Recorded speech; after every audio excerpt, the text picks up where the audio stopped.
think the interesting thing about polycrisis is people wouldn't know it's a polycrisis. They'd just go, oh my God, work's insane. How would you define a polycrisis, and what makes it so different from just a regular crisis?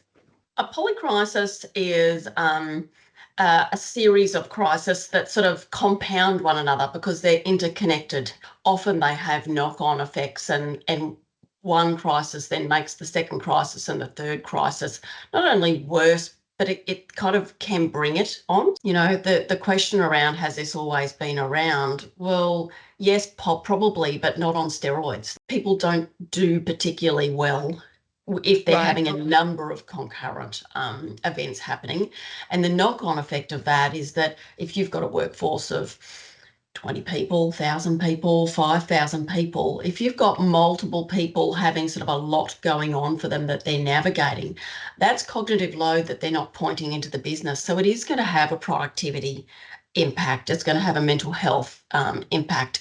There might be some decision paralysis because there's so much in that melting pot that needs to be worked through. Maybe there's a natural disaster. There's a great example.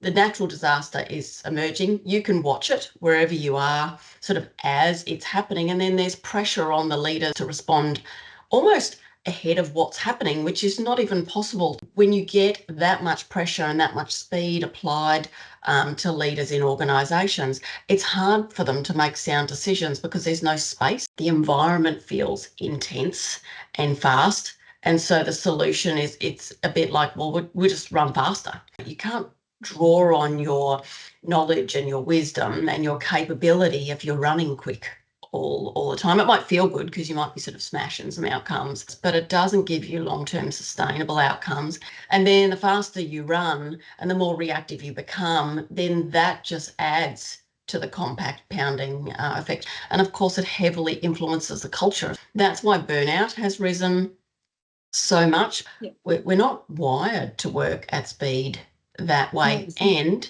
consistently make sound decisions day after day, week after week, year after year. It's an unrealistic expectation. What would you say to a leader who is noticing this environment of polycrises? What would be some practical things that you could offer them as some steps to start to make sense? It's almost like businesses and teams and people need to learn how to weather the storm differently.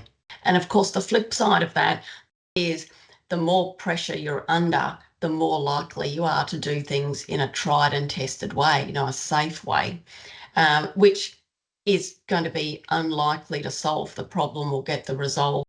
And that's why it's so important now to have multiple perspectives, be creative, be innovative, because now we're having to access those higher order skills to sort of stabilise the disruption. So the more that you invest in your growth and development, and in particular around expanding your worldview, the openness, the flexibility and the agility, it's really helpful in being able to solve problems and get results and deliver on your work. So the very areas that we need to move into are the very areas we don't want to move into when we're under pressure. You know, there's that thinking about, I'll just do it when I'm free.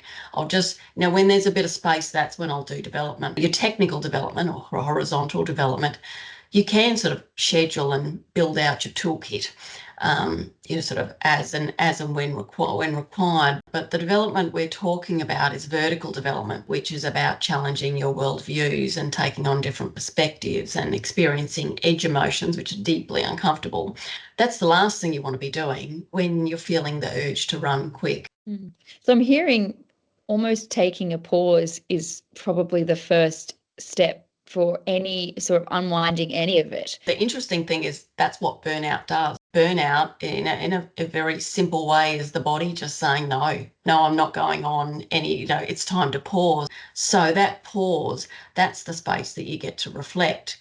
Reflection is a key element before you then start into the action component again around what are you going to do differently or tweak or change. The very circumstance that requires you to stop, pause, make sure that you're carving out time to invest in yourself is the very thing you don't want to do when you're under pressure and you need to get a result. Of course, this is cascaded down in organisations, which is why role modelling is so important, because if your key leader, your CEO or your MD and your exec team are role modeling flexible thinking and creativity and creating space to see things from different perspectives and experimentation, then it's more likely that's going to cascade down. But if that's not seen at all, then even if the workforce or your team knows that it's good practice, they're potentially going to draw a conclusion that that's not a good way to get ahead around here.